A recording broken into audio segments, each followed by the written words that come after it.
Kowe tak critani ya, Gong. Heeh.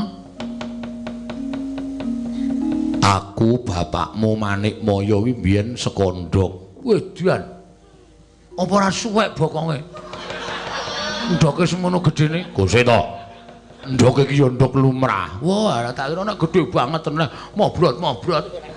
Le ngeden tenan ngrekoso.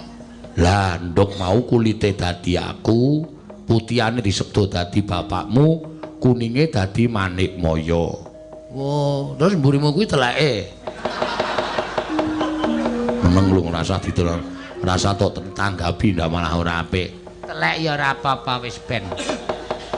Nah, aku dijenengke Tejamaya, bapakmu jenenge Esmaya. Sing ragil dhewe ya kuwi jenenge Manikmaya. Aku gumone kok, Manikmaya kok bagus kok kowe elek. Lah critane ana. Apa? Aku critani kok. Pakde, Pakde. aku mbiyen ki mergane tau tate ming dodolanan perang-perangan karo bapakmu Ismaya.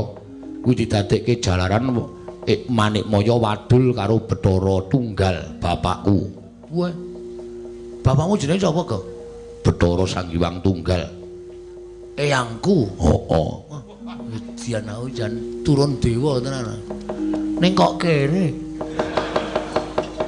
Wis nasibe kok ya. Terus Dilaporke Kanjeng Rama, Kakang Tejamaya kali Kakang Ismaya sami perang rebatan kepengin dadi dewaning para dewa. Bapakku Sanghyang Tunggal duka.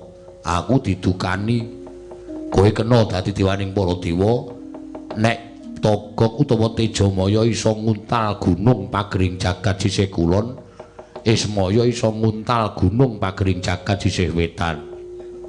tak untal. Ngongso to, Gok? Sik to.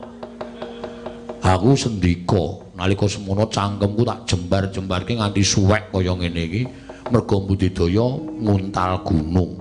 Lah bapakmu duwe ide. Idene piye? Diserot karo bapakmu separuning gunung kuwi mlebu ning waduke bapakmu, mula bapakmu wetenge nglembreh kaya ngono kae. Wow. Isine gempalaning gunung to kae? Heeh. Sesuk arep tak plotot tanggo uruk. Lho. Malah diplotot guruk ora. Wah, dadi elek kaya ngono terus Mudhun ning jagat. Lah kuwi critane ngono kuwi terus Manikmaya dadi dewaning para dewa ora ana sing mepalangi.